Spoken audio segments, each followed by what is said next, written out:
Chapter 6 की starting में हमें दिखाया जाता है कि हमारे पूर्वजों ने साम्राज्य की स्थापना करने के बाद अचानक राक्षस और मियाज़मा दिखाई देने लगे और पूरा महाद्वीप अराजकता में डूब गया। और जब हर कोई निराशा में था, एक महान संत और एक गार्जियन नाइट प्रकट हुए। इन दोनों ने एक सुरक्षात्मक बाधा खड़ी की जो राक्षसों को दूर रखती थी। एक महान संत और एक गार्जियन नाइट प्रकट हुए। इन दोनों ने एक सुरक्षात्मक बाधा खड़ी की जो राक्षसों को दूर रखती थी।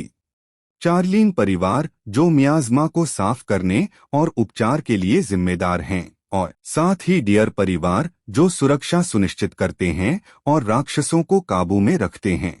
राक्षसों का शिकार हमेशा खतरनाक था और इस बार उनकी पूरी टीम लगभग मर चुकी थी। लेकिन जब वो लड़की उनकी यूनिफॉर्म में आई तो सबकी नजर बस उसी पर टिक गई। सब खुश थे कि अब वो लड़की भी उनके साथ जाएगी। उन्हें लग रहा था ये सफर अब आसान और खूबसूरत होगा, लेकिन उन्हें नहीं पता था इसी सफर में वो लड़का धीरे धीरे राक्षसों का शिकारी बन जाएगा।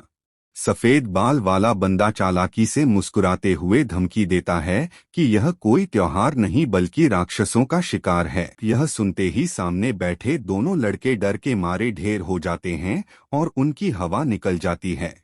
डरा हुआ लड़का चिल्लाते हुए सोचता है कि वह लेडी सिर्फ एक थप्पड़ से राक्षसों को खत्म कर सकती है, तो शायद वह राक्षसों को मारने में उनकी मदद करेगी। दोनों लड़के सफेद बाल वाले बंदे के सामने डरकर हाथ उठाते हुए चिल्लाते हैं कि उनके पिछले हिस्से बैक साइड के घाव ठीक होना मुश्किल है क्योंकि उसके लिए 100 से ज्यादा लोगों की ताकत चाहिए।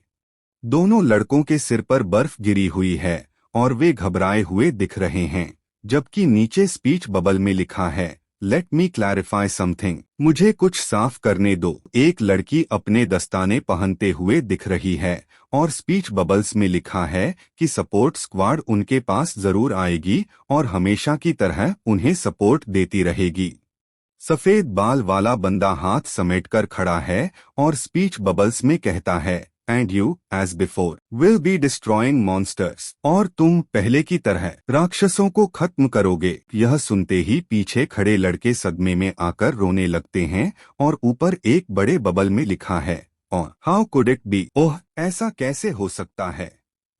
गुलाबी बालों वाली लड़की सफेद बालों वाले बंदे से कहती है कि गेट की तैयारी पूरी हो चुकी है और वे किसी भी वक्त टेलीपोर्ट कर सकते हैं, जिस पर वह बंदा कहता है, एक्सलेंट, बहुत बढ़िया। ऊपर स्पीच बबल में लिखा है, stop morning and gather at the gates. रोना धोना बंद करो और गेट पर इकट्ठे हो जाओ। और नीचे तीनों लड़के उदास और बेबस होकर खड़े हैं। सफेद बालों वाला बंदा और लड़की एक साथ खड़े हैं और ऊपर स्पीच बबल में लिखा है, लेट्स हेड आउट टू। चलो हम भी अब निकलते हैं। दोनों एक जंगल के रास्ते पर आगे बढ़ रहे हैं और स्पीच बबल्स में लिखा है, उसी बातचीत पर वापस आते हैं। यह सच है कि अगर मैं राक्षसों को खत्म करने में हिस्सा लूं तो यह काम जल्दी होगा, तो फिर मैं ऐसा क्यों नहीं कर सकती।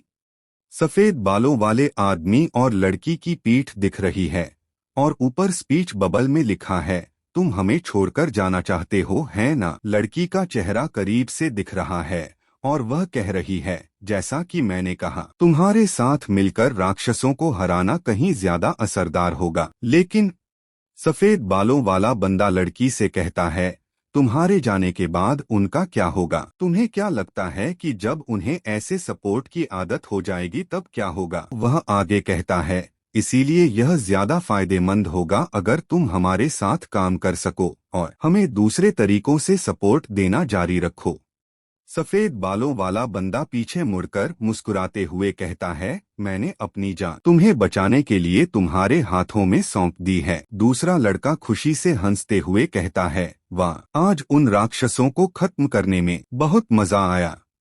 दूसरा लड़का हैरान होकर चिल्लाता है, क्या तुम सच में मजे के लिए उन राक्षसों से लड़ रहे थे। पहला लड़का घबराकर और पसीना बहाते हुए हाथ हिलाता है और कहता है, अरे नहीं, मेरा वो मतलब नहीं था।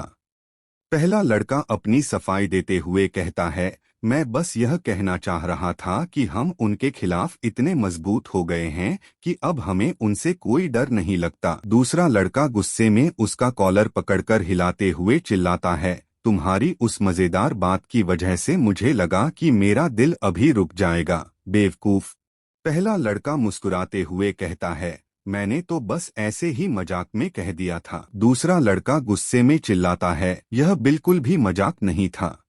पहला लड़का मुस्कुराते हुए हाथ जोड़ता है और कहता है, मैं सचमुच आप लोगों का बहुत आभारी हूँ। दूसरा लड़का थोड़ा अजीब सा मुंह बनाकर देखता है और नीचे स्पीच बबल में लिखा है, क्या प्यूरिफिकेशन और हीलिंग। जब बात इस ताकत की आती है तो स्किन का कांटेक्ट एरिया जितना बड़ा होगा, असर उतना ही तगड़ा होगा। नरेटर, और अगर तुम यह बात समझ गए हो तो फिर अचानक आया मोड़। नरेटर, तो बिना एक पल गवाए अपने सारे कपड़े उतार दो। नरेटर, रात के सन्नाटे में पूरे चांद के नीचे, क्या यह सच में सिर्फ एक इलाज है या कहानी कोई नया मोड़ लेने वाली है?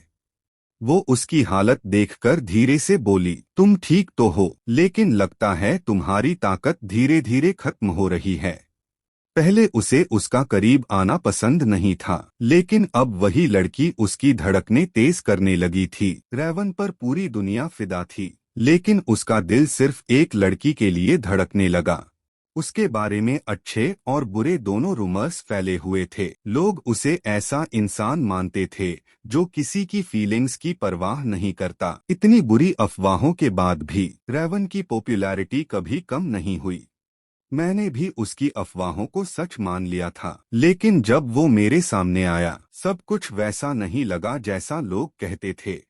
मूड अचानक रोमांटिक और ऑकवर्ड हो जाता है। व्हाइट हेयर्ड मेल कैरेक्टर काफी नर्वस और शर्माया हुआ दिखता है। उसके चेहरे से लगता है कि वह ऐसी स्थिति का आदी नहीं है। फिर अगली इमेज में रॉयल बेडरूम सीन दिखाया जाता है, जहां फीमेल लीड उसके बहुत करीब होती है और टीजिंग अंदाज में उससे पर्सनल सवाल पूछती है। पूरा मोमेंट ब्लश, टेंशन और रोमांस कॉमेडी वाइब देने के लिए बनाया गया है।